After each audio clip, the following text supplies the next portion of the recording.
consiste la séance d'aujourd'hui? Alors aujourd'hui, c'est Mathieu qui s'est préparé à se venger. Il a déjà fait le masque du démon vengeur sur son visage. Et là, il est dans une période où il se remémore les souvenirs, donc un peu de détresse, de douleur. Donc c'est une scène où ça peut pleurer, donc c'est compliqué, là va falloir laisser passer les émotions, juste ce qu'il faut. Donc voilà la scène, pour moi les scènes là actuellement, les premières que j'ai faites, comme celle de hier, comme celles qui seront la semaine prochaine, sont découvertes parce que c'est la première fois que je fais de l'acting et en fait j'ai pas je joue tout seul en fait. Donc c'est un gros travail pour se mettre dans l'ambiance. Alors pour ça, je m'aide en me passant un thème musical qui va me faire rentrer dans la scène, quoi, en fait. Est-ce que ça te pose des problèmes d'être réalisateur et faire l'acting toi-même? Non, c'est même super bien. Ah, j'adore ça. J'adore ça parce que ça permet de développer d'autres qualités, de découvrir une autre façon de travailler aussi. Comment tu décides des scènes au niveau décor? Est-ce que tu le fais sur place ou est-ce que tu prépares tout en amont? Non, en amont déjà c'est fait avec le storyboard quand on conçoit l'histoire. Mais en fait, moi j'ai qu'une idée très globale de la mise en situation de la scène. Là c'est vraiment le domaine de Catherine. C'est son domaine pro.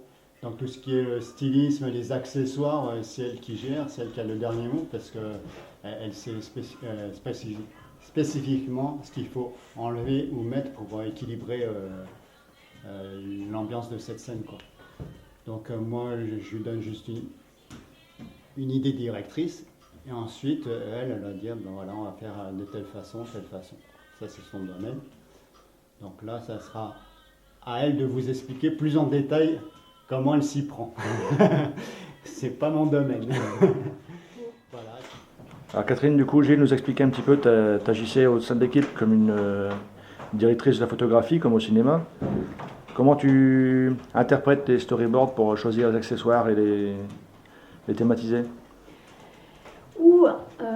J'interprète, non, en fait, en règle générale, quand je vais travailler sur un storyboard, mais souvent, soit j'ai déjà un peu une petite idée de ce que je vais mettre en amont, puisque au moment où je crée le stylisme, c'est un grand mot, mais au moment où je fais le stylisme, j'ai déjà une petite idée de ce que je vais mettre en place, où je vais trouver les articles et tout ça, et puis, je veux dire les différentes pièces, les différents accessoires. Ça vient en fait au fur et à mesure. Et souvent quand je dessine, j'ai déjà une petite idée de ce que je vais aller chercher, où je vais aller le chercher. Et puis au niveau de la modification, effectivement, on s'adapte parce que si on ne trouve pas, on s'adapte continuellement sur la forme, les couleurs. Dans ce cas-là, il n'y a pas vraiment si. Ceci dit, les couleurs étaient importantes puisqu'il y a des nuances de gris différentes. Mais voilà quoi. Ouais. En tout cas, elle fait 2 minutes 46.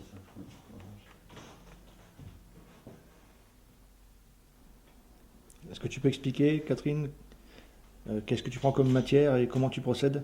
En fait, là, pour faire les marques d'impact de balles, c'est les techniques classiques qui sont connues un petit peu par tous ceux qui aiment un petit peu les effets basiques. En fait, il n'y a rien d'exceptionnel. C'est du latex. Donc, je prends du latex liquide, je le positionne une, deux petites couches, je laisse sécher et ensuite je vais effectivement ouvrir à l'endroit où j'ai besoin de faire l'impact et je vais remarquiller derrière. C'est aussi simple que ça. C'est vraiment le truc le plus simple et le plus basique que l'on connaisse.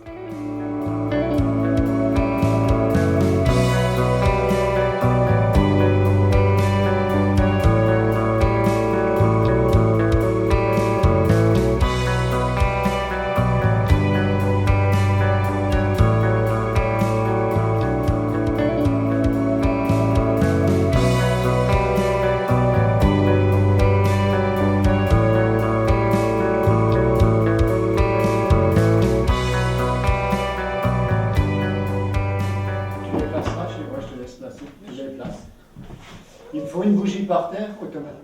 Putain, on dirait que tu découpes vraiment.